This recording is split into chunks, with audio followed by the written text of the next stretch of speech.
Hörmətli izləyicilər, bugün biz bir daha qeyd edirik ki, şəhidimiz, 15 yaşlı şəhidimiz Sehran Sabiroğlu Qəniyevin Cənnətdəki 33-cü il dönümü ilə əlaqədar olaraq Kürdəmir rayon Qaraqocalı kəndindəyik və burada bir çox vətənpərvər insanlarımız, vətənsevənlərimiz, şəhid anaları, şəhid ataları, şəhid bacı qardaşları, şəhid ailələri ilə bir yerdə iştirak edirik.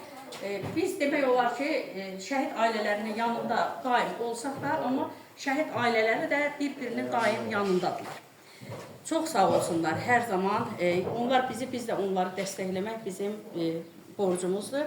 Bu münasibətlə, yəni bu gün şəhidimizin anım günü, Mövlud günü ilə əlaqədar olaraq biz bulaq başında olduq, şəhidimizin bulağı başında olduq.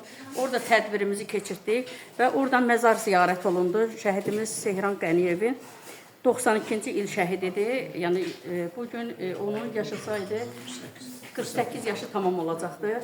Yerin cənnət, məkanın cənnət olsun şəhidim. Buna görə də mən də Bakı şəhərindən gəlmişəm. Yəni orada vətənsevənlər, şəhid ailələri və müharibə iştirakçılarına dəstək İctimai Birliyin yaradıcısıyam.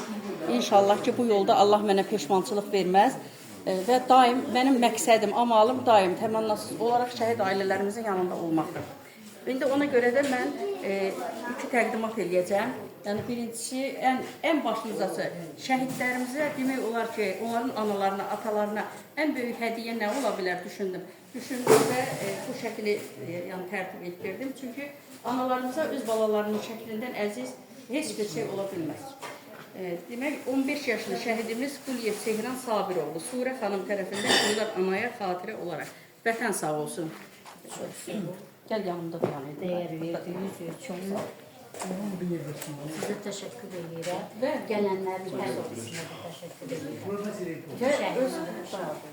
Və bir təqdimatım da olacaq. Yəni burada Elbrus olsaydı daha yaxşı olardı. Elbrus verərdim.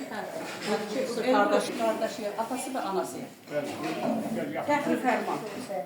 Torpaqlarımızın azadlığı uğrunda gedən qızğın döyüşlər zamanı mənfur düşmənə qarşı vuruşaraq qəhrəmancasına həlak olmuş vətən müharibəsi şəhidimiz Qəniyev Sehran Sabiroğlu tərəfimizdən təsis edilmiş Qarabağın və qələbəmizin simvolu olan Xarı Bülbül fəxri fərmanı ilə təltif olunsun. Mən şəkili anıya bunu da sənə vermək istədim ki, çünki hər tərəfli olsun. Çox sağ olun. Xoş gəlmişsiniz. Yaxşı ki, Gəlməyinizlər olsun. Benim qardaşımın ev dönümüdür. Bütün Allah şəhidlərimizə rəhmət eləsin. Allah onları həmişə Allah cənnətdədir. Bizim günahlarımızı bağışlasın. Allah sizi də var eləsin. Allah sizə də səbir dözüm versin. Siz də xoş gəlmişsiniz. Çox sağ olun. Allah razı olsun. Hər birinizin. Gələn ayaqlarınız var olsun. Cəmi şəhidlərimizin ruhu qarşısında baş əyirəm. Baş əyirəm hər bir zaman. Sizin nə yaxşı ki varsınız. Bizi bir-birimizə qovuşduran şəhidlərimizin məkanları cənnət olsun. Biz onların onsuz da məkanları cənnətdir. Amma bir şey var ki, biz onu təkrar deyirik ki, biz onları unutmayaq. Ona görə onların yolunda nə eləsək belə yenə də azdır.